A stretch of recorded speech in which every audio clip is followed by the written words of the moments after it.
Hello, welcome to you all from ParentCircle, India's #1 magazine for parenting.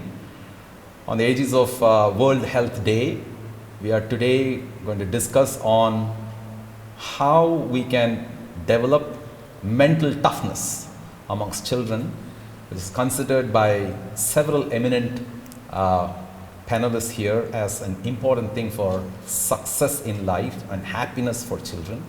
So I have here an eminent set of people from academics and also from field of psychology and counseling. I'll be very happy to introduce each one of you, and with such illustrious background, it is but natural, but at the end of this probably 1 hour's program, we will be enlightened on what it takes to create mentally tough children. Happy to introduce Dr. Geetika Agarwal, faculty at Ball State University and Indiana and Chicago School of Professional Psychology. She's a psychologist and behavioral analyst who specializes in behavioral issues, parent training, parenting issues, and social skills and typical developmental issues. Welcome, Dr. Geetika. I'm happy to now introduce Dr. Nandini Mundkur. She is the director of Center of Child Development and Disability, and she is director of International Children Peace Council. She is also the co-founder of Toad's Guide. She has over 30 years of experience in developmental pediatrics, and she has been helping several pediatricians across India in improving their pediatric practices. I'm happy to introduce Dr. Jamuna Rajeshwaran, professor and head of clinical neuropsychology and cognitive neuroscience center at the NIMHANS, Bangalore. Thank you. And I'm also happy to introduce Venkata Suresh Lola, principal of Global City International School. He has over 17 years of strategic and senior management experience with a strong foundation in IB, CIE, CBSE and ICSE curricula in India and United Arab Emirates. He has led exemplary practices across areas of teaching, learning and assessment. He is trained at the National Institute of Education, Singapore. Thank you. And we are also happy to have the location forwarded by the Global City International School. Thank you very much, Principal, also for that. Today we are discussing how parents can raise mentally tough children. When we discuss about mental toughness, it's only natural that we talk about mental health and alongside it, what is mental toughness. I would like to actually start by understanding from this panel what exactly mental health in terms of mental toughness mean. What is this? Can we start with Dr. Nandini here? What does this mean? What is mental toughness? What is mental health? Mental toughness is the ability of any one of us to handle adversaries. How we handle a situation which is not very good for us, is perhaps how your mental toughness comes through. That could be how you handle an examination, how you handle a child who's got some problems, or how you handle a child who's showing some tantrums to you, or how you handle an adolescent who comes to you with having his own way of saying, I'm going to have long hair and put earrings on, and you are so aghast by that. It is mental toughness is really is how do we overcome these emotional issues and take it forward in our lives to make us react to it in a way where we don't lose our temper, where we don't lose our coolness, and we handle the situation with such a grace that it is win-win situation for both. Fantastic, Dr. Nandini. I appreciate your talking about everyday issues of parenting. For example, you just spoke about long ear or ear piercing or facing adversaries. I think that's just an exciting way to start defining what is mental health. Dr. Jamuna, what do you think in your own way? I think you have a very different perspective about what mental toughness or health in this aspect means. Could you please define it for us? Thank you for the question. I would put it the two key factors to achieve mental toughness is interest in and interaction with others. Now, interaction with others, especially in young children, you see a lot of it they learn through observing and interacting with the adults. Now, recently, the Princeton University have conducted a research where they have found children at the age of 4 in an upper middle class, upper socio-economic, they listen to 50 million words, whereas children in the lower socio-economic listen only to 15,000 words. So you can imagine the difference that is there. Almost about 35,000 words are lacking in the low socio-economic status. Now, if these children, because you can't teach them to read, you can't teach them to write, especially below the age of 4 years. So obviously they have to learn with interaction in terms of their handling the objects, feeling the objects, learning the names of the objects, colors of the objects, and anything around in their environment. So I think all this builds up to the toughness, mental toughness. So I handle it, I feel it, and I know it. So I take from Dr. Nandini here, learning, okay, and facing day-to-day adversaries is one section of mental toughness. She's talking about, and also she spoke about moods, and she spoke about learning, perceiving as parts of mental toughness. Dr. Geetika, do you have a definition that could add more to this point of what is mental toughness? Definitely. If I was to tie in what Dr. Nandini said and what Dr.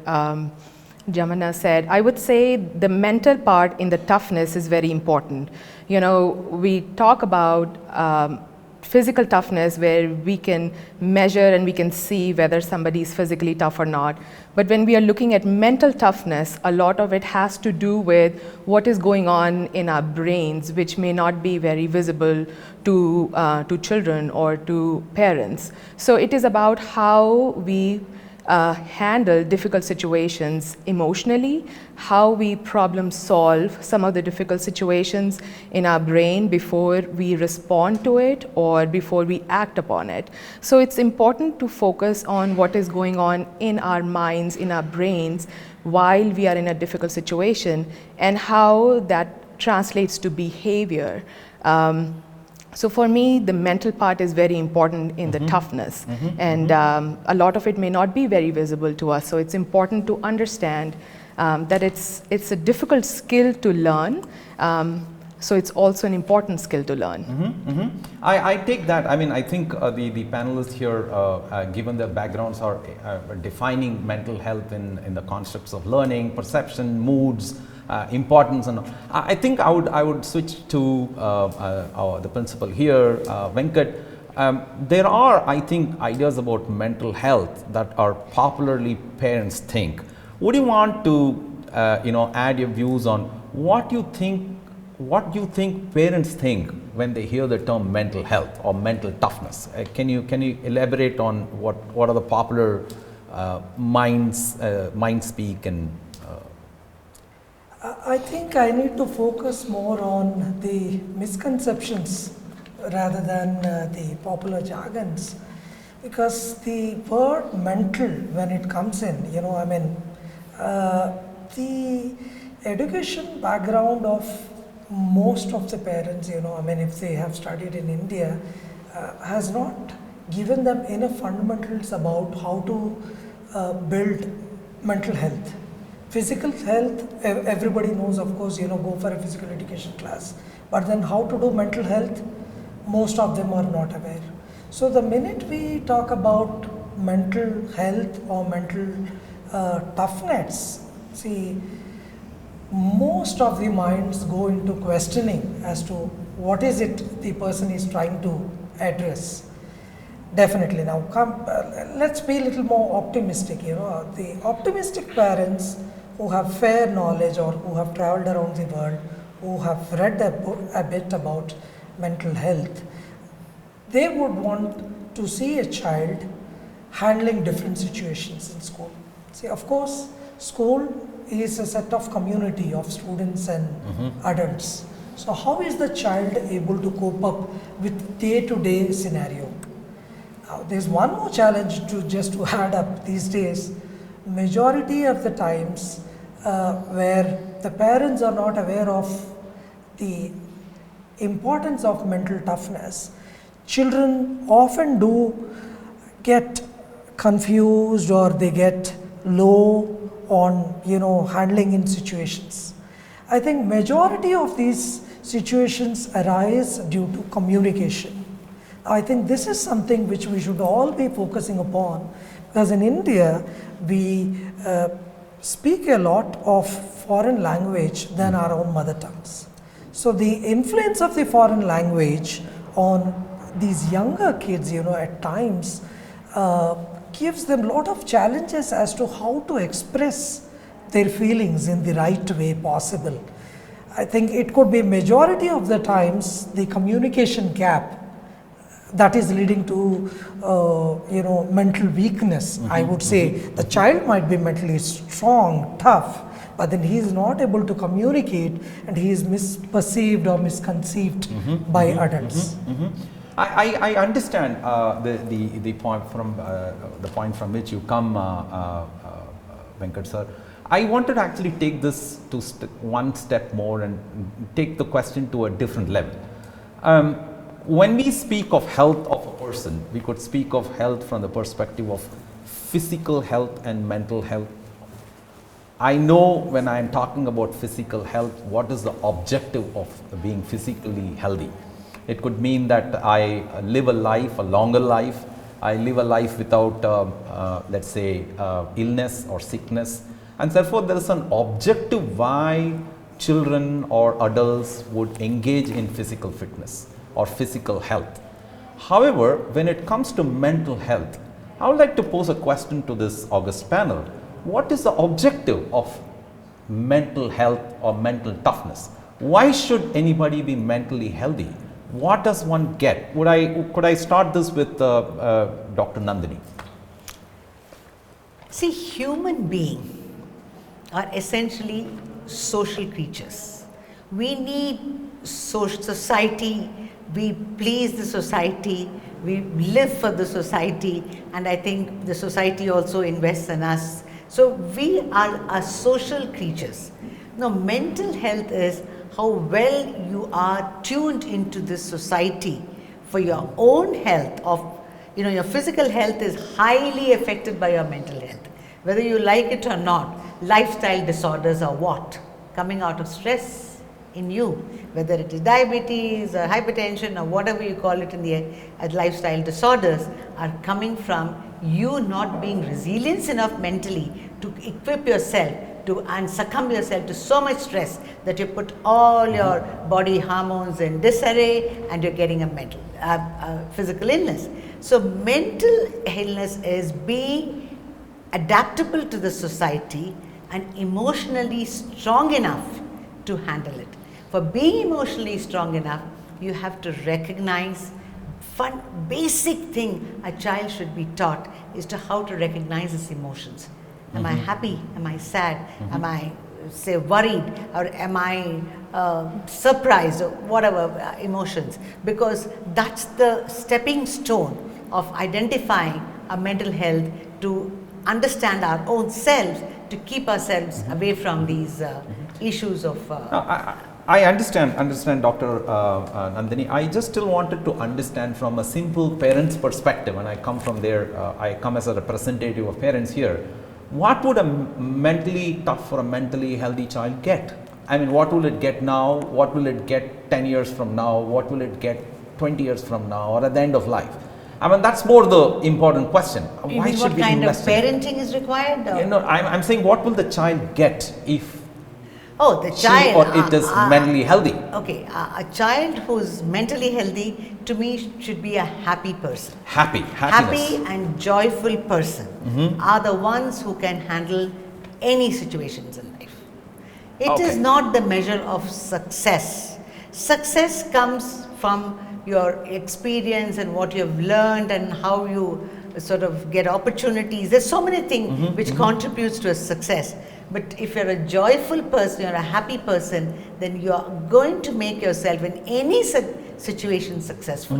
To me, mental health is happiness. Oh, sir, I agree. So if you're going to talk about the goal of mental health and goal of mental toughness is to be happy, right? I mean, I'm sure the school here and several schools should be oriented towards exactly creating an atmosphere for mental health that leads to joy. But I do hear from parents as well as from several other children that at times schools can be a place not of joy, but also sometimes for learning issues and stress. Venkat, would you want to add? What is then the goal of mental health here? I totally agree with Dr. Nandini. I'm a huge fan of this jargon, happiness. I mean, schools should be happy places. Absolutely. Like recently when I visited Finland, last November, the major theme that you get to see in any environment of any Finnish schools is happy school. And when a child is happy, their learning is long lasting, right? So I think this is a very simple thing which we all can, imbibe, from them, and then see to that the best academic results can also be got.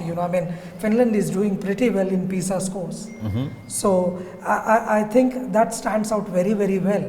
So at school, we try our level best, to ensure that there is a lot of fun element. I'm glad to say that, these days in India, when you see majority of the schools are focusing and bringing in new practices to make, lots of fun zones within the environment.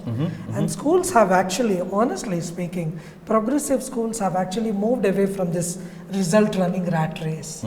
At least people now, they want some sort of holistic kind of education to be provided to see to that the child comes up, happy to school and then goes back happily. See, let's all understand one very, very important thing. None of us is in a situation to predict in what sort of environments that these children are going to work in future. Maybe a few of those, future environments are not yet invented. Now, in such a scenario, if a school needs to prepare somebody to something which is not even existing now, it's a huge challenge. And that's where we feel, keep children happy and then, mentally strong by providing holistic education. Maybe I would just add one point.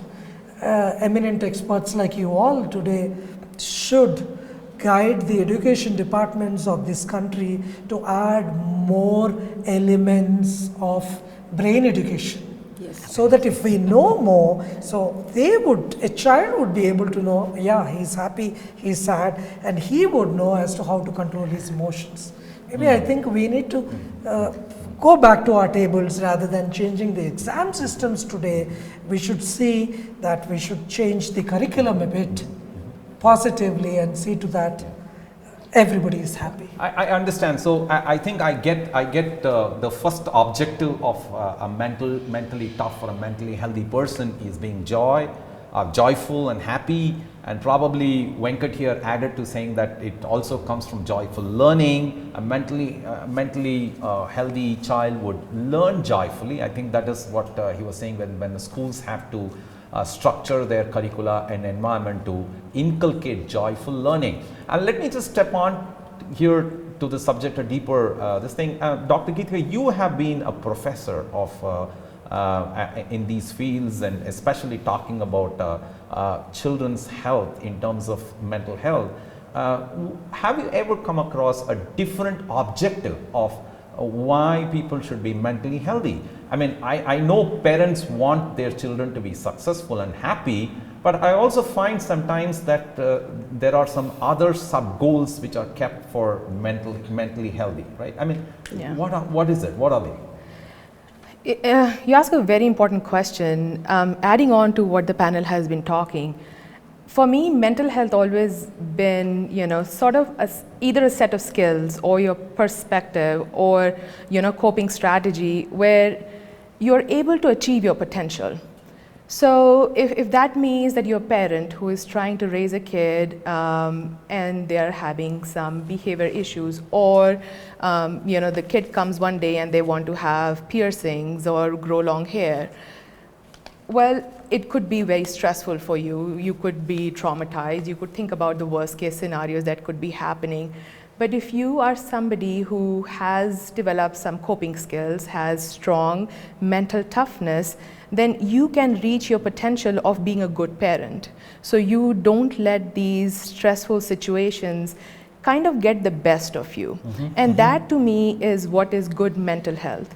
And I always also consider mental health as a spectrum, or it's kind of like a sliding scale, where if today everything is going well, I'm at my optimal potential, but then tomorrow things might change.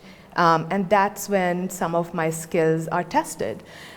So I always look at it as a moving target, which means kids need ongoing support and ongoing guidance, which means parents need ongoing support and ongoing guidance.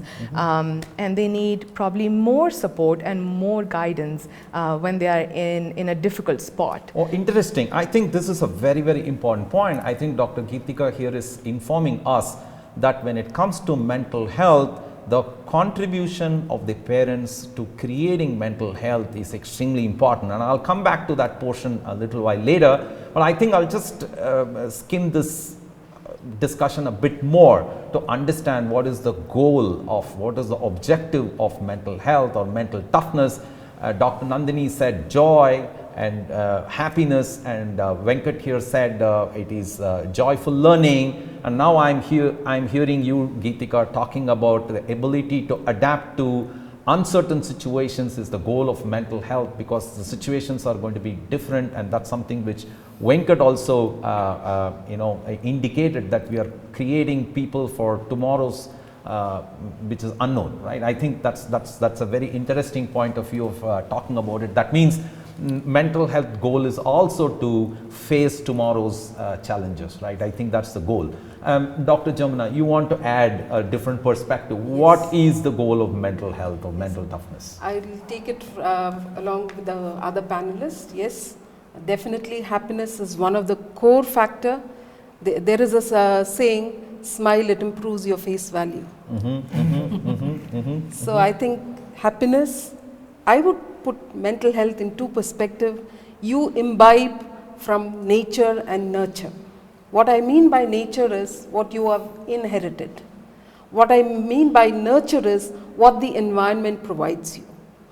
Now, I'll give you a small example of a child who was brought to us to a clinic where he was abandoned in a forest. He learned the behavior of a monkey completely, and when he was brought to our clinic, he was almost about 17 years. He did not know how to talk. His eating habits were just like monkey, you give a banana, if there's any food, he just grabs it. He walks on 4 legs, just like an animal. Now you can understand this child's environment was just the forest. So obviously he did not learn to speak, he did not learn any other form of behavior or emotion. It only picked up what was in the environment. Now we do not know how much he inherited also. Now when we started working with this boy, it was a long journey that we took up, but ultimately the child did not get the speech at all.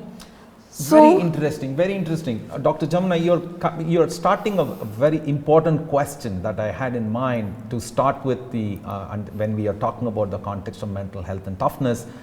You are talking about the impact of environment. Yes. I think, can you please elaborate in the context of improving or infusing mental health and toughness amongst children? What is the impact of context?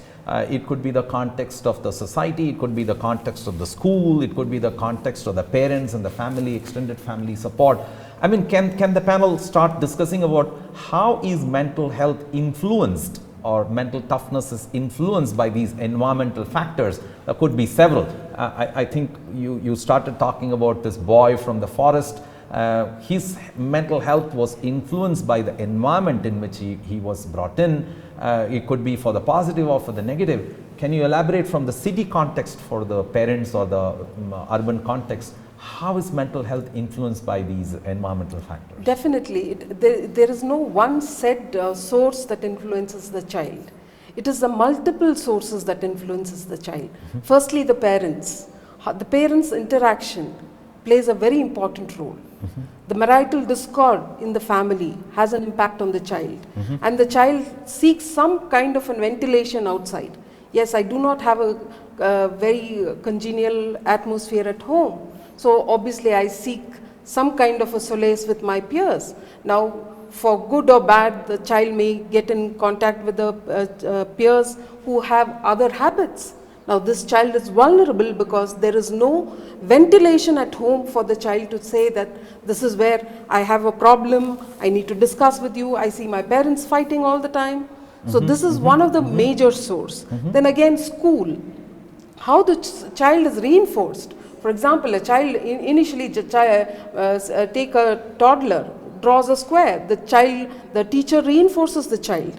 Now this child understands that something he's done and I'm reinforced. I'm given a positive reinforcement. Now the child develops the later skill. Yes, now I can draw a triangle, I can draw a diamond. Or even verbally, if the child says something and the teacher reinforces the child, he builds up confidence there. Now peer interaction, everything comes with the peer interaction, good, bad, and the child is vulnerable to pick up these, and this is facilitated by the others in the environment. Oh, fantastic. So you're trying to tell that a child's mental health is influenced by the parents, it is influenced by the teachers, and it is influenced by the peers, and so on. I mean, that brings us to any other thing? I mean, I'm surprised, Dr. Nandini. Let me start from the very beginning. See, what is a beautiful child development definition, I think it's Samaroff and Chandler, is, he says, what is it? It is, we are born, we are by viraset, or we are inherited with a kind of genes which can give us, and this genes is during pregnancy itself is influenced to develop normally, or if it's vulnerable, it can even have some kinds of problems in development. So we come with a neurological system or the brain system which so-called typical and normal, or if it has problems, it can also be not so normal. Now this brain which comes, what is it we carry with us? We carry with us a motor system for walking, talking. We carry with us a sensory system, which is the eyes, nose, the tongue, and where we smell and use all our see and hear, and this sensory system. And third component is we get into an environment which comprises of what? The parents and the extended environment. That could be your whatever, the urban situation, the rural situation, whatever. Now this neurological system which we have inherited and this sensory system is going to be influenced by all of us to shape it and develop into what we grow up to be. So there is this nature is what we inherit, the gene component, which is you don't have much choice in that because your parent have decided that, but how you nurture this is how will be the outcome of the person. Now this gene or this component which we inherit can be highly influenced by the parenting skills and the environment, especially in a very young child. When the system of the brain is being developed and the nature and has the nurturing influences this brain in developing it to its maximized potential. So the early years of life when the brain is growing, I think the responsibility of the parents, and when I only include the other, because these days children are sent to daycare at by 1.5 years or the preschool, all this can influence the growing brain to maximize its potential. I feel the first 5 years of life are so critical and so important for a child.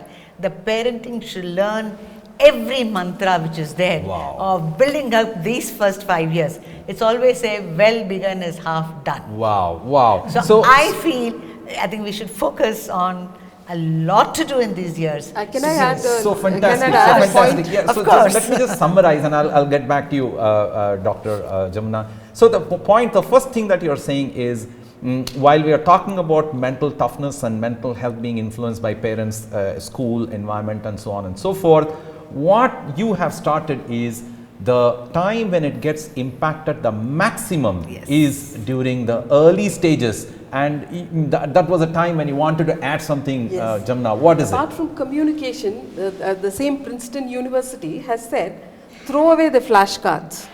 Give a child a stick and a rock. Yeah. The child can become very creative, the child can become very imaginative, and the child can become very interactive. So I want to just add here, and I recall a story, okay, where in one I read a Twitter story or a news story where it said a father had requested in Twitter someone that my child is in 5th class. What do I do to get him admitted into IIT? So I just want to step back and ask probably the panel here, is there some issue with the father, the parents, or the child? Where are we heading? I mean, this child of 5th class, it's so young, and here is the father who is expecting admission to IIT and preparation right now. So what is it? Where is the parent going wrong? What are the parents doing? Dr. Geetika, you want to add something here? I think if we were to go back to the mental health part of this father, I would go back to Dr. Nandini's definition where she talked about happiness. And when I talked about reaching potential, and when we talked about training kids for futures we may not even know what they look like today. I think if a parent came to me today asking how to prepare my child for an IIT, or have a very specific goal for a child in mind, want to make them a neurosurgeon, they have to be this actor, I would look at what is it that the parent is trying to get out of that child's goal. Is it something that he wanted for himself? Is it kind of an unrequisite goal for himself? I would also try and understand what does mental health and success for that parent look like. Maybe that is what they have observed in their environment, and it is their learning that happiness, success is equal to IIT. So I would see a potential of education over there. I would see a potential of teaching that parent what could a good success look like for themselves and for a kid. Wow. So do I understand, Dr. Geetika, that you are trying to say the first prerequisite for influencing positively mental health of a child is to actually assess the mental health of a parent? Do I understand this first? Absolutely. Wow. Venkat, I want you to add a lot here. I mean, we are talking about education, we are talking about children at such young ages. You're the man, you're to tell us, what is this? I mean, is there something for the parents? First, we need to look at parents' mental health for improving the child's mental health. Wow, this is getting exciting. Yeah, Venkat. Yeah, very important thing. I mean, see, this is something which I have noticed over time. 17 years I'm into education, and every year I see thousands of kids. And as a school leader, it's almost like now 8 to 10 years. Now, see, especially like what Dr. Nandini emphasized, the first few formative years are very, very crucial. And I have seen it myself personally. If parents have sound mental health, their kids have wonderful health in terms of mind and body, both. And they do definitely very, very well in learning in school. See, again here, the term well is a relative term. Right? So they do up to their capacity, that's something which I have noticed. So wherever I have seen the parents where the expectations are not meeting, Like, you know, I mean, there are cases where the father has an expectation and mom has a totally contradicting expectation. Now you just see then for the poor child, you know, it's again another expectation in the school all said and done. So it's all like, you know, the child is, you know, always compelled to meet up these expectations of A or B or C.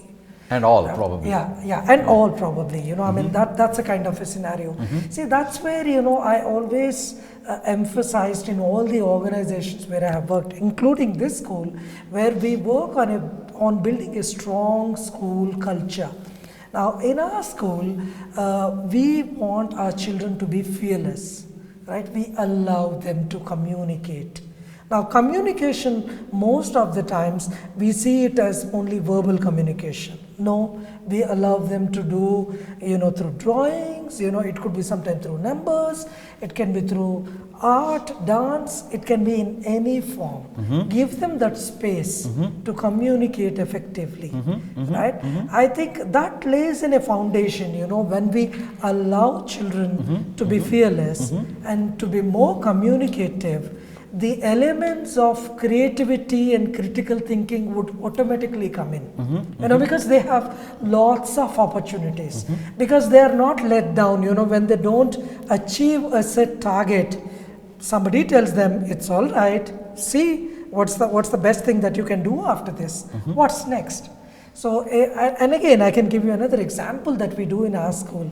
You know, when we do lots of events, there are major chances of happening the events positive or negative. You know, the other day we had a conference where about 20 principals were around. My audio was not working on time at the nick of the moment.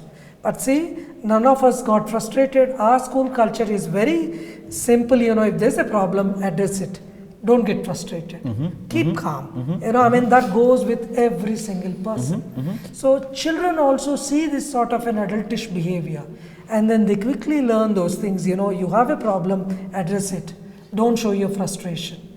So the culture of an organization makes a whole lot of difference. So similarly, parents at home need to set the right kind of expectations, right? So when they clearly know as to what is that they're expecting out of their wards, then definitely I think home will be happy, school will be happy, community will be happy. So Venkat, I just take this here and move on. I think there are some important pointers coming here about parents' health, mental health as an influence on the children. So I want to just take this to Dr. Nandini here and start talking about two very important points. And I think it also came back from one of my earlier discussion with Dr. Nandini. She said a parent can actually make a 95 percentile child become 70 percentile, or a 70 percentile child to a 95 percentile. So that means I want to actually know if that is so.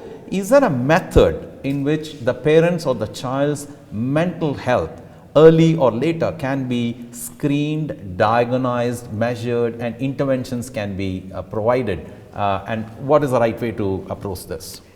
No, let me say something on behalf of the parents and why I think I'm also being, because parent, all of us are, and what bothers the parent is the uncertainty of the future. Yes. You see, when you see they are so lost as to the future of the child. What will my child become? How will he do the 10th standard? How will he pass? How will he get into a college? What kind of education? That uncertainty causes so much of anxiety in them that they would go and seek, like, go to a Twitter and say, will my child do IIT? Or go and ask my neighbor, what did you do, you know, that your child got into this course, etc., everywhere, except to concentrate on the future is not in our hands, the present is. What can I do today to get my child for tomorrow's future? So if parents learn to handle the children's day-to-day things beautifully, not keeping a goal of what will they become, I think they'll give a lot of room for the young child to bloom himself or herself. That's the first part. So in this context, I would like to say that, as I said, the early brain is very, very important, and the first 5 years. There's a very nice saying from the state of Tamil Nadu, which I come. It just says in Tamil, "Anjala varadhu, ambadal varadhu." Means what you don't learn at 5, you may never learn at 50, and that's so true. Because I think, I don't know whether the ancient Indian scriptures knew about why the first 5 years are so important, but certainly I think parents should give a lot of importance to this year, especially the young, early time. Yeah. So what goes wrong then is to understand and monitor, is my child developing all right? Now, what does the brain develop? It develops in 4 areas. Let's put it simple: social skills. Social skills is how do children play with each other, how do they handle, the siblings handle each other, how do they talk to their grandparents, how do you generally behave in a social situation. The second situation is communication. How do I communicate? Communication in different situations. So the third skill is, of course, the intelligence or cognition, which has got a bigger meaning, and I'm sure I'm going to have Dr. Jamuna say a lot of nice things about cognition. So, and the fourth thing, of course, is our motor development of sitting, running. Now, you would be very surprised. We talked about physical health, but I can't tell you how a good motor planning is also a very intelligent skill. How many schools really have a good motor planning program? What should be the 2 years motor planning also influences? Now, each of these areas have influence on each other. It's mental not health. one. Yeah. Mental health. So, Now, so I want yes. I want to just add here and expand this topic here, and because I'm slightly wanting to get to the idea of parents' mental health measurement and children's mental health measurement. I wanted to get into the idea of early screening, early monitoring, and so on. But I want, because we just moved on to the idea of schools and learning and all. I'm a simple parent. My thought process about the mental health of my child is essentially comes from probably a progress report from the school, which says good, performance okay, above 90, above 70, whatever that is. And I know there are these extracurricular activities, participation, all those things, this is doing fine. I mean, most of the time, I would equate a measuring system of a progress report or something from the school, which also measures extracurricular activities, physical activities, communication abilities, and so on. It comes on the progress report. Does it mean, first, I am mentally healthy and my child is mentally healthy? Am I naive in assuming this? No, I think what you should do before you even go to school, I think you should see if the child is developing properly from very young age. What does that mean? That means, is your child growing socially, communicatively, and intelligently and motor as expected of what is expected as a normal norm for a particular age? How do I know that? That's called milestones. How do I know think that? It's How very do I easy. know that? What you need to understand is at particular age, this, for example, head holding. Okay. The parents know at this particular time the head should be, the child should be able to hold head. So same way, every development has its period. For example, when the child walks, when does the child walk? Within 1 year, so holding and standing. So same way is the child able to perceive, identify the stranger, the person who the child is interacting with, mother, father. So you have a period for everything, and how you can address it to the parents is your child functioning as another child who is of 5 years? Is it same, or you think it's more, or you think it's less? So that's the way you ask the child, ask the parents. So I mean, I just still want to know what is, how do do I take that there is actually, I can measure mental health or toughness of a child, a young child, let us say 4 years old, 5 years old, 6 years old? Is there a measurement technique? Yes. Can it complete it? Yeah, please, Dr. Yes, Jamuna. I'll come back to you immediately I after think that. we should monitor milestones, which is I want to tell every parent, please monitor the growth milestones of your children in the 4 areas I have enlisted. It is not difficult. For all of these days, of course, it's much easier. We have had, we have put after a milestone kind of a measure for the parents, which is extremely easy to use. It's called Track and Act.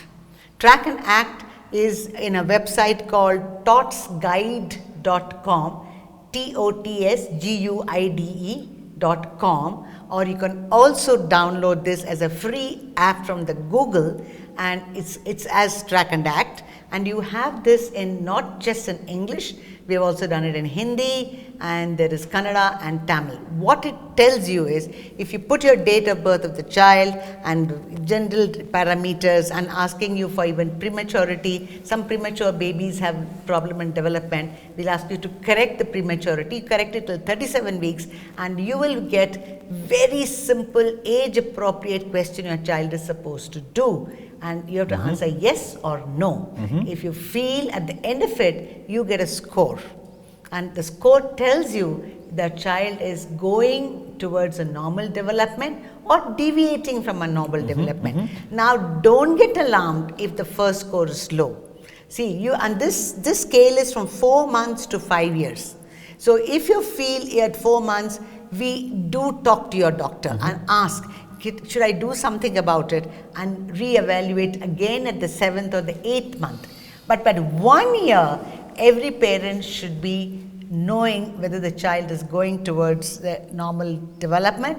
If there is small lacunae in social skills or communication skills or intelligence, please take help to correct it, because as I told you, the growing brain is going to give you ample opportunities now to normalize it and get this child towards as near normal as possible to be with his peers in the mainstream.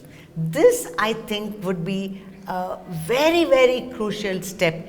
Parents should not hesitate and say, why should I bother? If you don't monitor, how will you ever know? And if you don't know it early, how will you ever help this child? So I want to request Venkat to add on this debate. Actually, Dr. was telling there is a tool to measure normal mental health, normal mental toughness. I understand as a normal parent that she's not talking about some abnormality or mental illness, or which often as a parent would assume, oh, is there a measurement, means is there something wrong with my child or wrong with me? She's talking about, no, this is just like measuring your, just like your health fitness certificate, yes, or health this thing. So just like measuring blood pressure, glucose levels and all this. I understand that. Venkat, what is your take on this? Is it important? Yeah, I'm actually very, very pleased to hear what Dr. Nandini said now.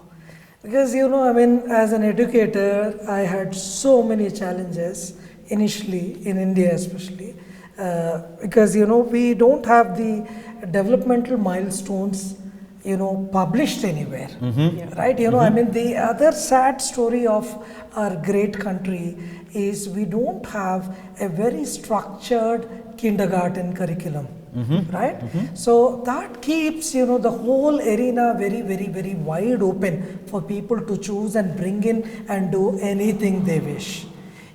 See, that's why we were actually taking help from the EYFS framework, which is the early years foundation stage of UK. Their developmental milestones are very, very clearly penned down. Right? That was one source which I was using, which I'm still using at my school, which would definitely help anybody to see what should a child acquire in 0 to 6 months or 6 to 12 months or 12 to 18 months. Accordingly, we plan the curriculum. Also, the most important aspect is, we can't use an international framework as is in the country, because again, culturally, there are certain pointers would come in. We need to contextualize it. We took help of some local experts to guide us whether we were going in the right way possible. So it's very, very important. Another very interesting thing, even though it's not directly related to what you said right now, I would like to add, which would help all parents of this age group to understand. See, the expectations of kindergarten parents of this country are huge. They're immense, I would tell you, right? A grade 10 parent or a 12 parent would not bother so much, but a kindergarten parent would want his or her child to read quickly. Now again, this is another very important thing, people need to understand that the reading zones for a child would develop in a very, very different way, I mean, they are relatively, up to 7 years, they might take in place, So some kids read late, some do very fast. So we go on emphasizing kids to write or read. Yeah. So the skill set order, listening, speaking, then reading, and the last thing writing should be strictly followed. So I take two very important messages from until here, and before I shift to Dr. Geetika, and I just wanted to get to this point. So first point is mental health can be measured. There was a tool that doctor prescribed here, which is called the TOTS guide. And second point that I think the principal here, Venkat, mentioned was take to a school that understands the developmental milestones of a child in all these respects at certain appropriate timings. I mean, I take these two. Dr. Geetika, what's your take? Screening, monitoring, treatment of mental health. What is your take? How does this happen? I think the discussion so far, if I could pick on a couple of themes, the one thing that I hear everybody talk about is putting the child's age into perspective, which means taking the developmental age of a child into consideration when you're talking about mental health. So if you're talking about a 4-month-old baby versus a 14-year-old child, what does anger look like is going to be very different. So if a 3-year-old kid comes to you and says, "Mommy, this is very hard, I can't do it, I think I have just failed," it would be a very different interpretation of the same sentence if it was to come from a 14-year-old. A 3-year-old, in my interpretation, is going to be imitating a lot of what they're hearing from their environment. What Dr. Jamuna was saying, the environment is important. So for me, a 3-year-old does not understand the concept of I'm a failure. It's an abstract concept. But a 13-year-old has a very different perspective. So instead of getting upset about my 3-year-old thinking that they are a failure, I need to put that statement into context of their age and then respond to it in that manner. The second thing that I was hearing everybody talk about was assessing, being tuned to your own mental health. A lot of time, parents don't pay attention to how they are doing because they get so focused on getting their kids admitted to a kindergarten school, as Principal Sir was saying, that a kindergarten parent is so stressed. I feel somewhere they get lost into parenting or making this kid, and they have to be the best and they have to come first, and so they lose perspective into what it is to raise kid and have fun. There is time and place for assessment, there is time and place for intervention, and there is time and place for early screening. But I also don't want parents to Google mental health scales right after watching this video, because then they start looking into scales or measures that are not evidence-based. Dr. Nandini has years and years of experience, and her tool comes with a lot of professional background. But there are enough WhatsApp messages or YouTube videos that circulate where it says that if your child is exhibiting this skill, then they have this problem, or how to raise the most successful kid. So, while we want to make sure that we are tuned to and assessing and being objective about our observation, we have to be very careful about our sources. We have to be careful about when was this published? Is it something that came from the year 1970? Is it something that came from 2017? So it's going to look very different in its interpretation. We also want to look at where this scale was developed. So principal was talking about context. So there is some universality to some skills. If you watch the movie Babies, it tracks 1 year development of 4 babies in urban cities, different countries, in tribal settings. And it is so remarkable to see how universal some skills are: language, physical development. But then as they become bigger and they grow older, these skills become much more complex. So it's important for us to consider the context. One of my favorite examples to give when I was going through my PhD program in school psychology was from a behavior scale. It's a very popular behavior scale that is used as a gold standard throughout United States. One of the items on that scale talks about, does your child like to sleep with you? If you were to consider this context in a Western environment. Intervening, Dr. Geetika. When you say scale, you're talking about a set of questions. Yes, I'm talking about an assessment. Yes, yeah? yes. I mean, yes. that a parent could take. Yes. Right? I mean, it's not a scale which is. It's not a foot ruler. It's not a foot ruler. Please. Yes, Yeah. yes. Yeah. Thanks for that correction. So that context, if a Western parent was to say that, we all share the same sleeping space, it would be considered a red flag. But have the same question be given to somebody in India where housing is not as easily available, where every kid has their room and that physical demarcation is available. So for such a parent to answer yes would be considered a form of problem. Yeah. Probably not also culturally. Probably also not culturally. Yes. So we have to keep in mind the context. Where are you taking this information from? It is so great that the parents are smart enough to know that they want objective information and they want assessments. But then the step 2 would be to know, where is your assessment coming from? How valid is it for your context? When was it developed? And have a professional look at your results before you reach any conclusion, both good and not so good. So very interesting. I think there were some very interesting points that came up with mental health. One of the very important points that Dr. here made was that mental health can be measured in terms of TOTS guide.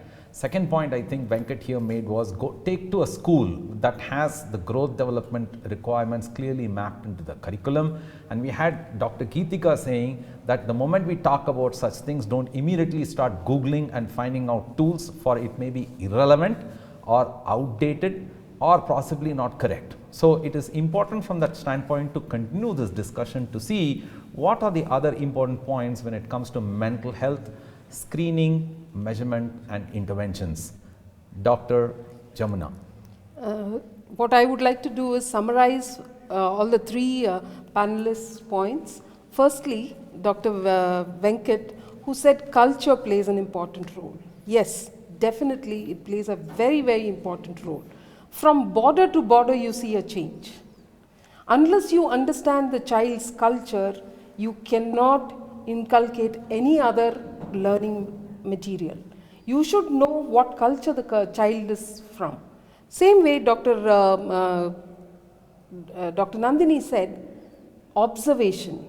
Observation definitely is a very, very important aspect. I would also caution the parents. For example, I'll give you an example. A parent was told to observe the child's reading, writing, sleeping, eating.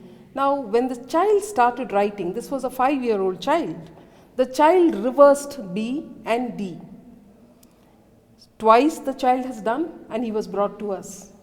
The child has a learning disability. Now you can understand how the parent observes the child with a magnifying glass. I don't think you should observe so closely, allow the child to learn. Now once or twice these mistakes can happen, but allow the child to learn naturally. And of course, Dr. Geetika said there are scales. We have a culturally relevant scale. Of course, we use it in children who have problems, that is the Vineland Social Maturity Scale, that has various parameters, right from self-help eating, self-help dressing, communication, socialization, visuomotor coordination. All this is there in that scale where you can measure and say whether the child is functioning at an appropriate age. Okay, so very interesting. So when I look at it from the point of view of mental health or adequacy of mental health, here is what we are talking. We are talking about interventions at the right ages, whether the development has happened, and there is probably a scale and cultural aspects of it. I understand all these things, but I want to actually ask this question, right? Step back. We also said that the parents' mental health also impacts the child's mental health. Now, can the panel throw light on why that aspect is important? I mean, Dr. Jamuna, can you start with that? What about the parents' mental health impacting the mental health of a child? Definitely, the child models and the adults. And the first model is their parents. If I am angry, the child imitates the anger to achieve whatever the child wants. For example, the father throws a tantrum for having a good food at home. The next time the child does not like the food, the same tantrum is thrown by the child. Now this happens, every aspect of it the child models. So what you need, the parents' attitude, their behavior is constantly observed by the child, and hence he imitates what he or she likes to suit his needs. Okay, so I mean, I hear that role modeling as an important parameter for impact of the parents, the way they behave impacts the child's mental health. I understand, therefore, there must be a correct role modeling. But I have to say that I am also, as a parent, a function of how I have been brought up.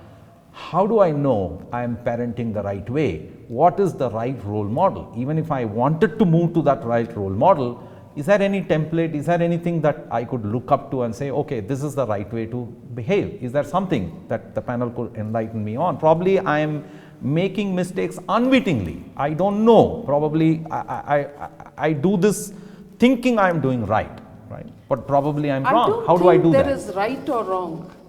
There is Okay. nothing right or wrong. Okay. Now all this is built in the personality and the culture. Now who decides this personality? Okay. It is we who decide. Who decides which is wrong and which is right? It is we who decide. No, Now what is right in your culture is not right in my culture. And the way I No, would I- answer that is, yeah, I would please. ask the parent, what is it that you want the child to do? How do you want the child to express themselves when they are playing in a playground and somebody takes their toy away? So that's a way to define how or what could the parents be modeling.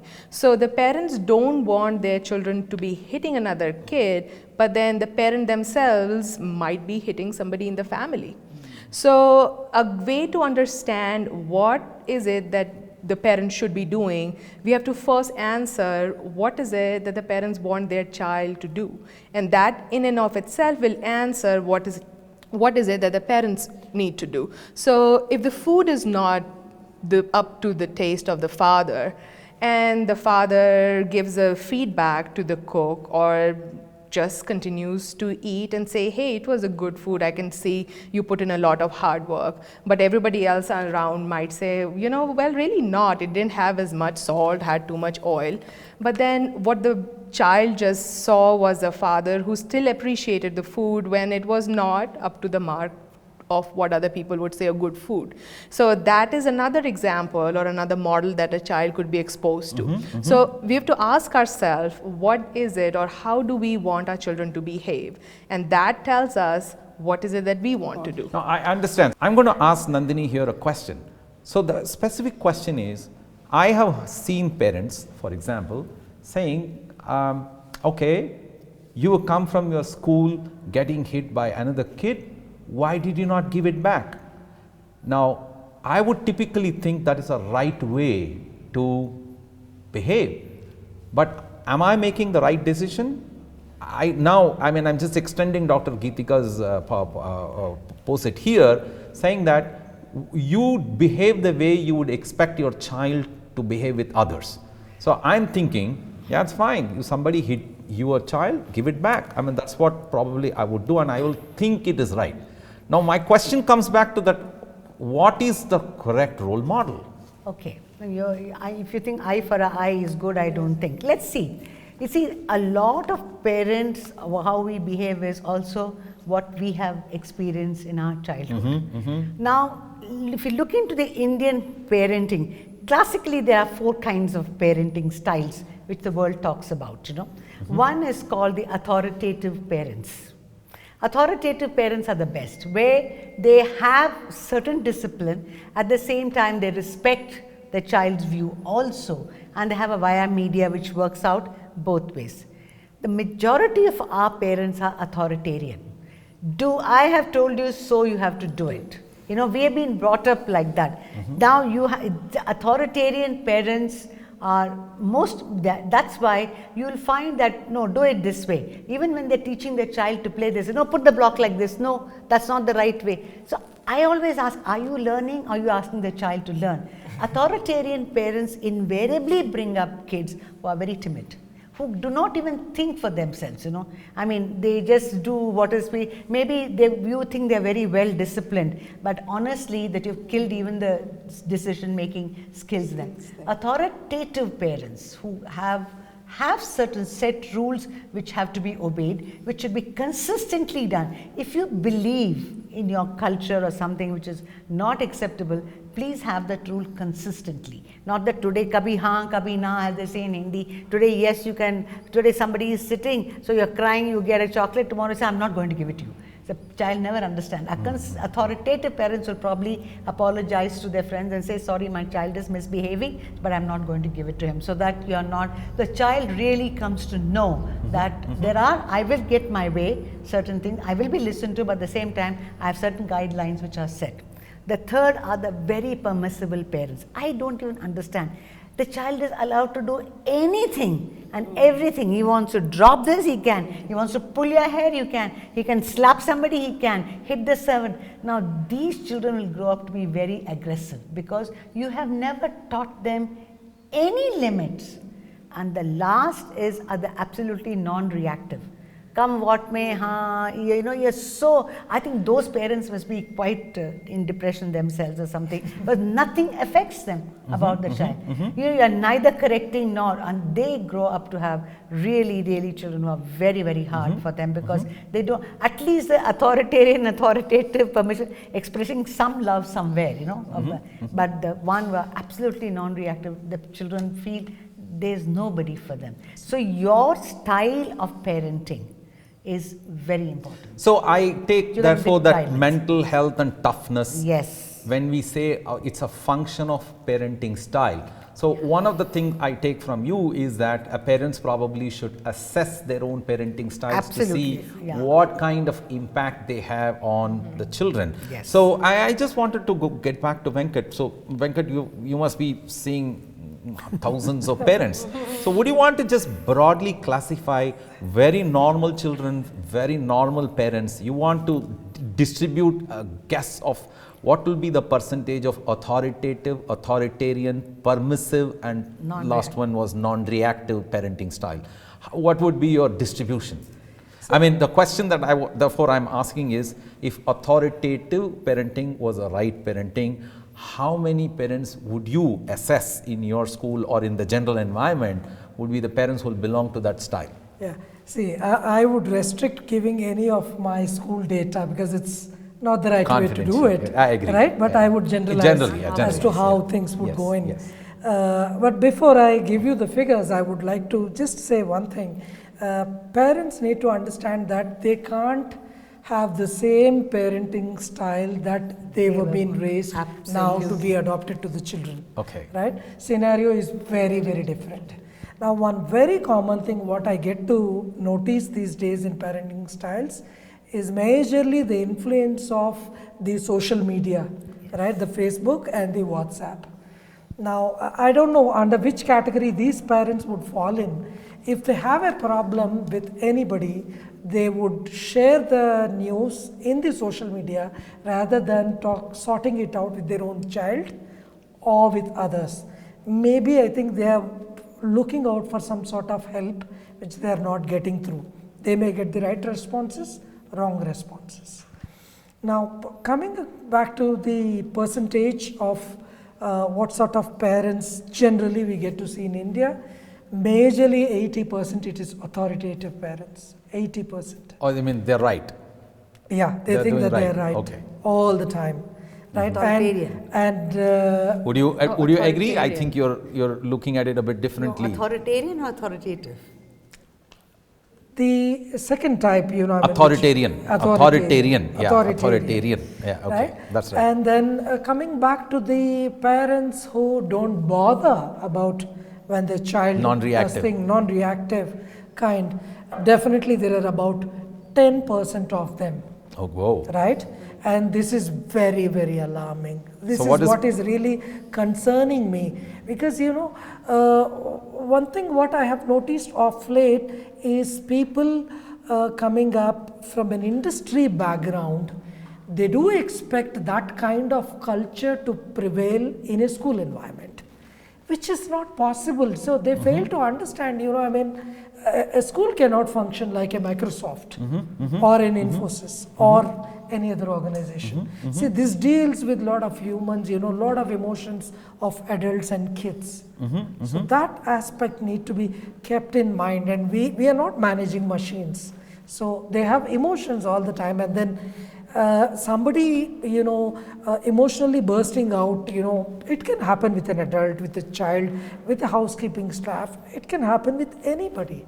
But then, I mean, like I said earlier, we try to work on building a strong culture to ensure that the way in which people react, you know, to a certain kind of impulses, you know, is regulated to an extent, maximum. So that's why, you know, the growing 10% is very, very dangerous. So I hear out of 100%, 80% are authoritative, 10% are non-reactive. We got still the 10% to be distributed between authoritative and permissive, right? Permissive, I would say about 2%, and this 2%, 2 to 5%, this usually falls in to those parents who have actually either they have adopted a child or they are single parents, right? So because see, they are really, really worried about their own problems. Oh. So they are not able to give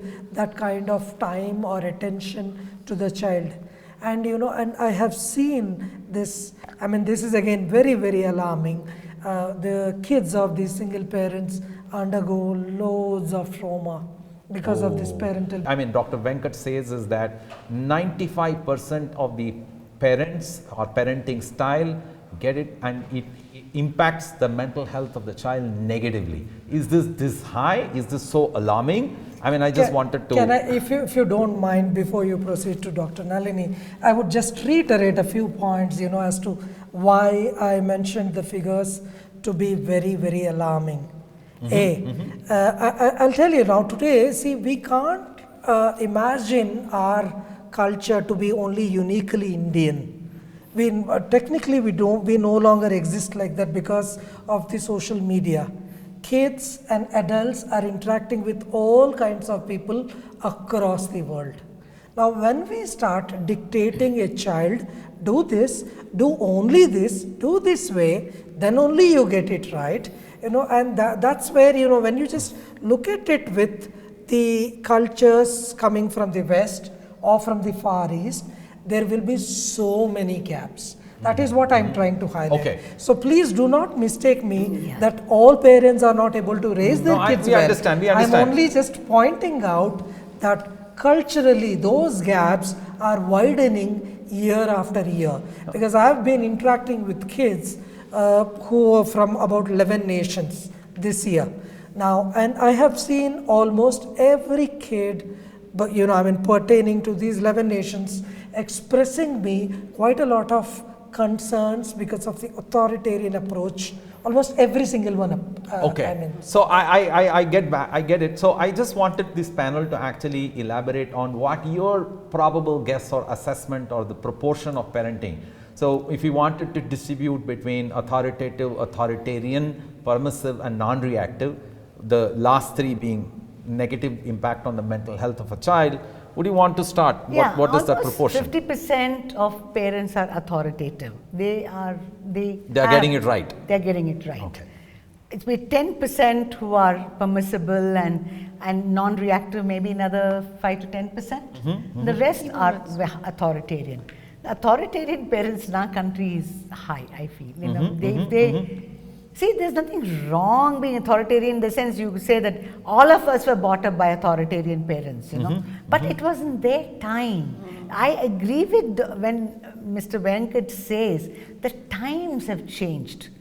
We have to change our way we live on what is contemporary to our existence now. In that way, I think parenting styles in India need to change. And when I say a change, what parents have to learn is to respect their child. You cannot dictate to your child all the time. Even if it's 2 years old, 3 years old, to their age, we learn to respect. This is when I did a workshop on how to respect your children. Many parents said, "What is there to respect them, ma'am? You know, they should do what we tell them to do." This is what hurts me. You learn to respect your child's views, learn to respect and then guide them through it, you know. You have, of course, a growing brain of a young child cannot make right decisions. So you have to guide them to it. A teenager, for example, I'm sure Dr. Jamuna will say, maybe cognitively height of intelligence, emotionally he's an infant. His emotions are not developed. So you have to keep this prospect in mind of development, the attitude, the environment, and then guide your kid. And that parenting skills have a lot to learn, I feel, in this area.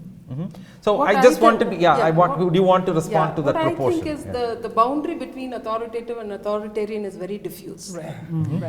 I don't think it is very demarcated. There are 40% or 30% because these parents interact at different point of time depending on the situation accordingly. So I would put it completely as maybe both together, maybe 80 to 90%. And then maybe the non-reactive maybe about 2 to 3%, and the rest the permissible one maybe 5 to 8%. What is your take, Dr. Geeta? I would say if you were to go back, let's start talking about non-reactive. So think about a parent who does not react to anything that the kid does. It could be something wonderful or something awful, or he just fell. So think about a parent who is not responding to anything. That's a very extreme kind of a situation where clearly the parent herself or himself requires significant mental health, and those kind of parents you do see in a clinical practice, but they are much smaller in number. So I think a 2% or something, it's a fair amount. And then let's think about parents who are extremely authoritative, you know, where what I say is a rule of the land and there's no negotiating. So, and then let's think about parents who are very authoritarian, and what they say is a law of the land. You do it because I said so. Again, that kind of a very strict, non-negotiable, rigid environment, you do see those kind of environments, but again they're very limited or less. Or it could be that the father or the mother or one person in an equation might be using that kind of a parenting style, whereas the other might be on the other, falling in the other category. Compensating problem. Exactly. So I would agree with Dr. Nandini and Dr. Jamuna that, for the most part, the parents kind of fall in the middle, where there are some rules in the house that have to be followed, but then there are other things that are negotiable. I think the problem comes when we are not sure what kind of rules to put in place. So, it's kind of like pick your battles. Is it okay for a 10-year-old to have long hair? I think it is, but maybe for some parents it's not. Am I going to make a big deal out of it? Is that more important versus if he was to be having problems with peers? I would rather focus on a peer problem as opposed to long hair, because hair is growing and shedding. It doesn't really matter, but peer skills is going to stay with him for the rest of his life, with his colleagues, with his co-workers, with his wife, with his kids. So, you know, it's when we pick on what kind of rules, what kind of rules need to be put in place and what needs to be negotiable. So somewhere, you know, like my mom used to have she used to have a statement growing up, which I never liked, but today I understand it. She said, my job is to be your mother. My job's not to be your friend. You go out to make friends. And I always thought she was not being cool by saying that, because I wanted her to be my friend and, you know, kind of be all fun. But today I understand, because there were some things that were non-negotiable and that helped shape my personality. But other things were negotiable, and, you know, I could express my individuality. So it's kind of identifying that balance where, you know, you let the kid be themselves, but then you also put in some safety limits, some learning into it, and picking your battles. So I understand. So I just wanted to ask Dr. Jamuna this time, and I mean, we also had this conversation some time ago. You were telling that irrespective of your style of how you parent, the interventions required for mental health of a child differs across ages. For example, for a small child it will be one way, for a middle school child it will be another way, and probably an adolescent adult kid will be a different way. So what is your take on it? Is that true? Or Definitely. The child's brain is developing. I think Dr. Nandini emphasized throughout in this discussion, brain is developing. The full-fledged development happens after 12 years, and until 18 years it gets consolidated. So what happens is, as the child is growing, if I'm allowed to use the jargons, maybe I can explain it to you all a little later. This is the prefrontal cortex, what we call it as a CEO of the brain. It is the executive functions.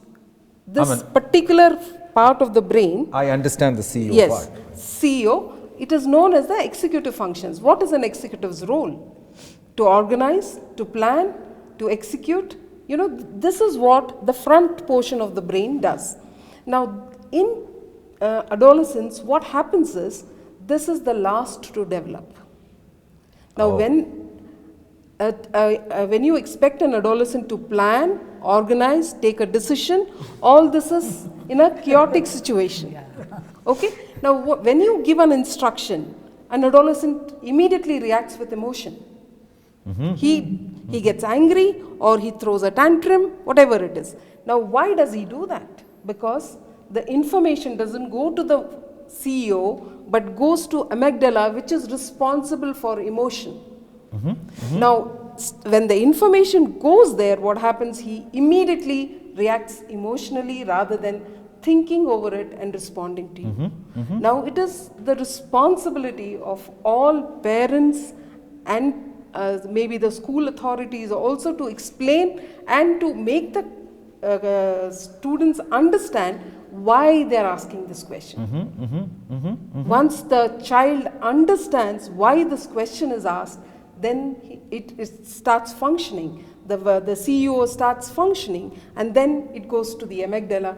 Then you see the child not responding in an emotional way. So it really, by 7 years, it gets a little conceptualized. By the age of 12, it is a developed full form. By the age of 18, it is completely formed. So that is why you see that even the parents telling, oh, he's in his teenage, now it is a very difficult period, we cannot handle him because he responds to us very emotionally. So this is the reason. Why? Because the brain is developing. The bottom line is, it is under construction. So, I mean, very interesting discussions. I just wanted to broadly wrap up this point with some takeaways. So, I understand through the discussion few things. I just wanted to summarize here. So, mental health of a child or the mental toughness is something that we need to catch early on. That's what I take from here, right? So, that is, we need to have intervention skills, screening, diagnosis at the early age, probably even 3 and 4. That's the first one. Second, the thing that we need to do across ages, okay, for instance, 3 to 8-year-old and 8 to 12 and 12 and above are different, okay, so I understand that from you. More importantly, mental health is a construct that is determinant also upon how the parenting style happens. So I have to take an inventory of my own as a parent style and see how it is positively or negatively impacting. 4, there are assessment skills that one can have from various possibilities of how well the child is faring as far as the mental health is concerned. And I also heard the panel saying that it's important not to rush, see to it that the inventory is correct, the measurement scales are good, and the schools that are practicing the growth development indices are correct, and so on. I mean, so I understand that too. Now, if I have to wrap this whole discussion, and I want to ask this panel, can you please think of top 5 very, very important things that each parent has to do to improve the mental health or toughness of the child? What would those be? I would rather want to first start probably with Venkat here, who's the head of a school, and say, here is what I would like the parents to do, top 5. Okay, I would give you a couple, if not 5. Yeah, okay. The first and foremost thing, ensure that your child is fearless. That's very, very important. Allow him or her to make mistakes. It's absolutely fine, right? 2, see to that what makes your child happy. Happiness is very, very important in life, right? So the learning environments need to be really, really happy. The places where they go to play an activity or to learn, do the core subjects should be dealt in a very, very student-friendly way so that they enjoy more and then the learning is long-lasting. 3, as I very clearly reiterated, I would repeat again, you're trying your best to be a very, very good parent. But then see, scenario is changing so fast. Things what existed 2 years back don't exist now. And then we don't know what's going to happen in future.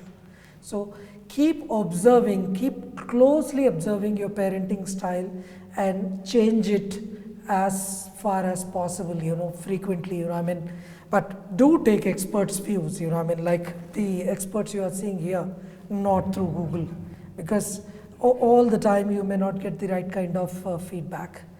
And last but not least, in India, lot of the time we emphasize on the left brain activities.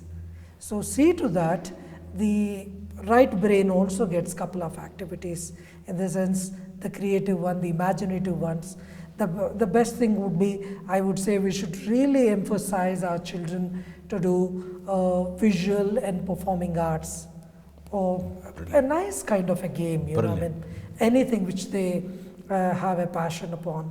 So I think these are a few takeaways. If you follow these, definitely your child would be much, much happier than what Fantastic. Mentally strong. Dr. Nandini, what are your top 5s for your parents? My top 5 is, early years, as I said, are very important, and parents must see and the child grows appropriately in early years. Time, when the growing years requires parents to invest a lot of time in them, in shaping their future, understanding them, and that I think is very important. Anything which is done should be what we call is developmentally appropriate.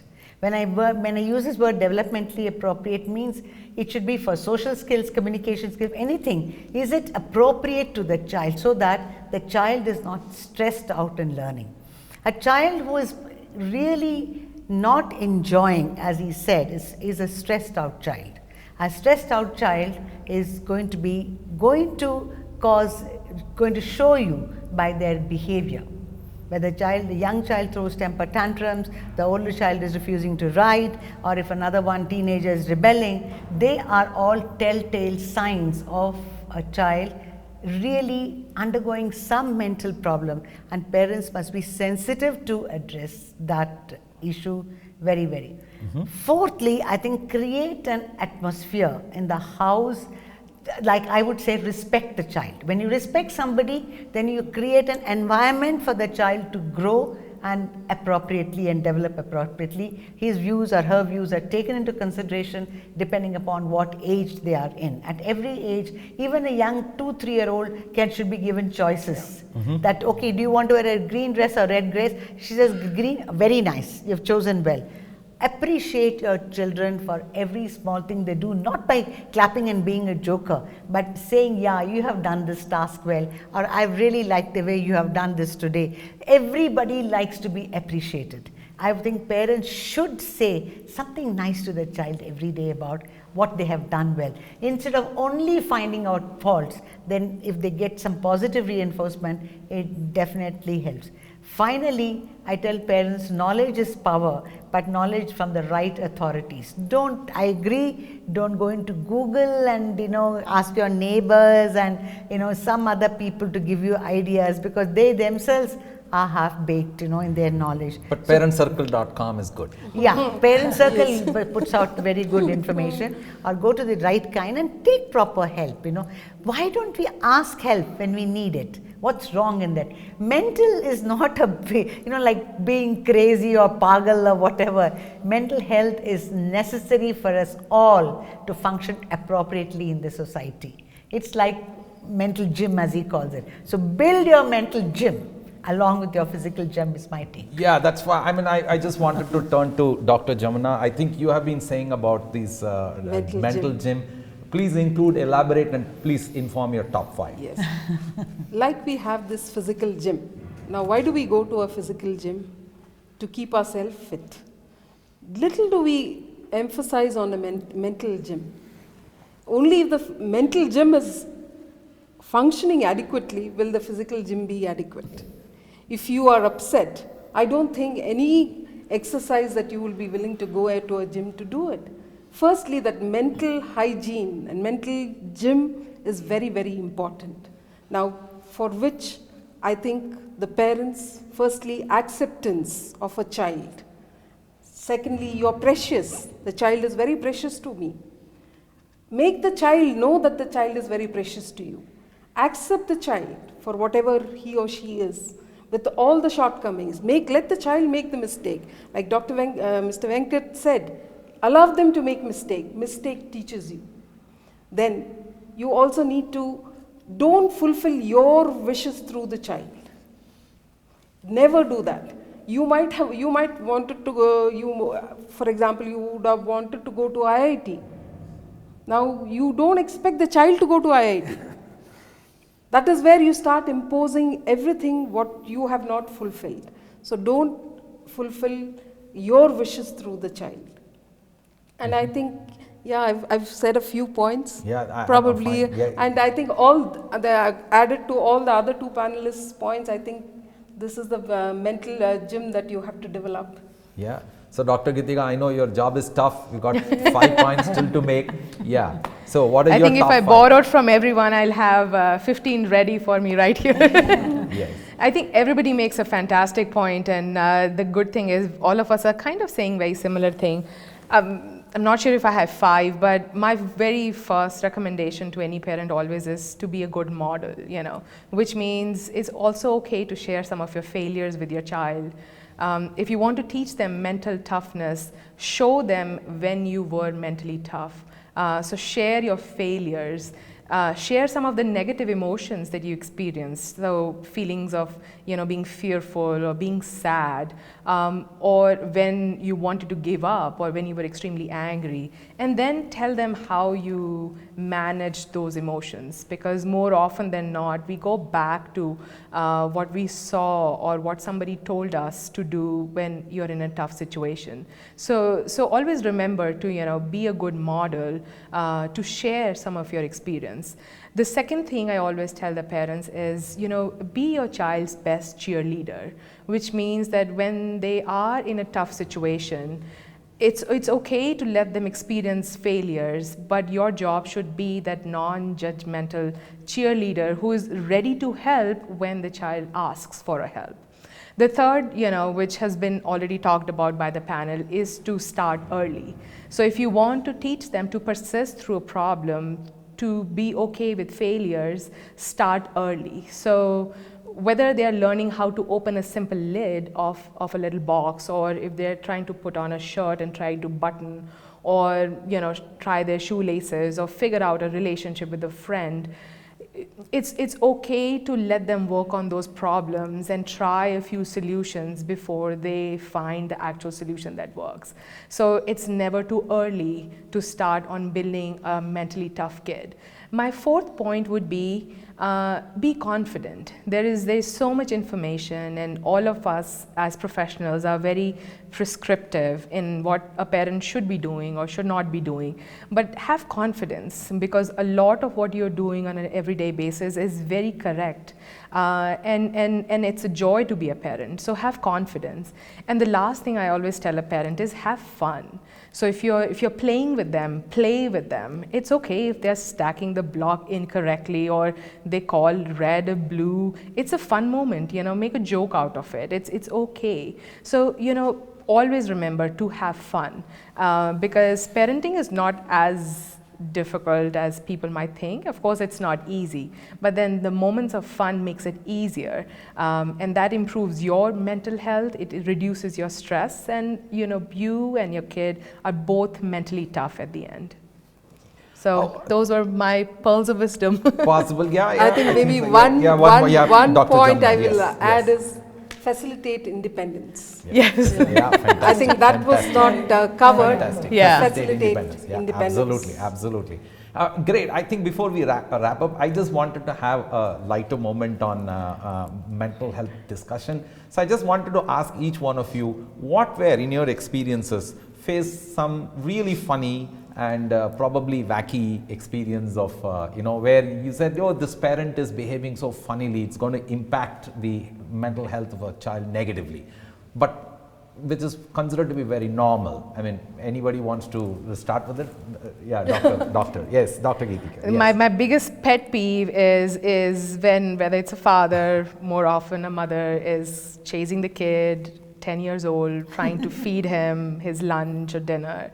It just takes everything in me to not say anything to the parent at that moment, because it might seem that the parent is just trying to get past the meal, but it is more than just the food that's going in the belly. It is so much more learning that we are taking away from the kid when we are trying to help the kid. Wow, I thought that was very normal. I know. How about you, Dr. Jamuna? How about you? What do you think is deciding a the dress the child has to wear? Yeah. Even when the child is in a position to make a choice to wear what he or she wants, the parents decide, no, you will have to wear this dress. You will have to wear this color for any occasion. I think we should allow, I find that very wacky, because very wacky, even, very especially funny. even in adolescence, you see the parents deciding what clothes you have to wear. Yeah, okay. How about you, Dr. Nandini? I think I find it very wacky when parents control their teenagers. They think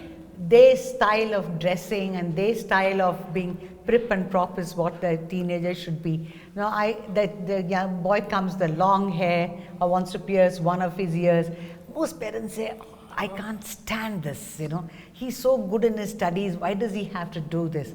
I said, come on, he has to be with his peer group. You cannot be his peer group. I find it why does it bother the parents so much, that they have to be like what they are, Why can't the child be as what it is? I find it very, very peculiar. Yeah, Venkat, Yeah. what do you think very funny? Yeah, people shouldn't mistaken me for this example, what I'm trying to do. Parents often think that they know everything about their own warts, actually, which is not true. Exactly. Right? And most of my kids, they keep telling me lots of things which parents are not really aware of. Yeah. And when they come to me and they try talking of some of those subjects, I just laugh in my mind. See, look, you don't know your child so well, right? It's all right, because kids need to have their own small secrets, personal secrets. It's absolutely fine. I think this is something which is very important.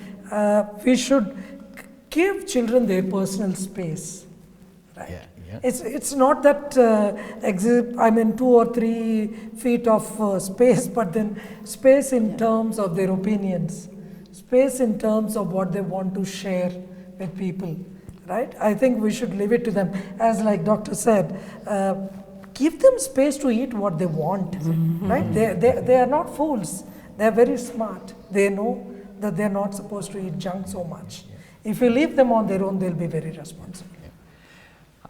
Fantastic. I think the past such long hours gone breezy, racy, and I think there are a lot of takeaway for parents and even extended viewers on how to improve mental health and mental toughness among children. What is the role of parents? What is the role of educators? What is the role of experts such as the panel that is sitting here? I'm extremely thankful for such an enlightening session. As a parent, I can visualize what I need to do and probably also learned a lot, and I hope it is useful for everyone. And I also take this opportunity to thank each and every one of you here. Venkat, principal of a global international school here, fantastic also for giving us the space for conducting this valuable panel discussion. Doctor, fantastic, so long and such fantastic extensive experience all came through here today, and thank you profusely for enlightening us with such fantastic nuggets of wisdom and experience. And NIMHANS, fantastic. So what an institution to represent Dr. Jamuna here, and I really appreciate such fantastic suggestions and this thing coming up. Dr. Geetika, fantastic, and I thank you from the bottom of the heart. Most importantly, all you panelists having taken such long time in spite of your busy schedules. Thank you very much, and I hope the parents are able to take away a lot, and please put on your comments at the bottom of this video and share this with as many people as you want, because there is so much more to take away from this program, and it will be a good service for you to pass this message to other parents who may be on need. Thank you very much from ParentCircle.com and ParentCircle magazine, and we hope that we come back with the next edition of a panel discussion soon.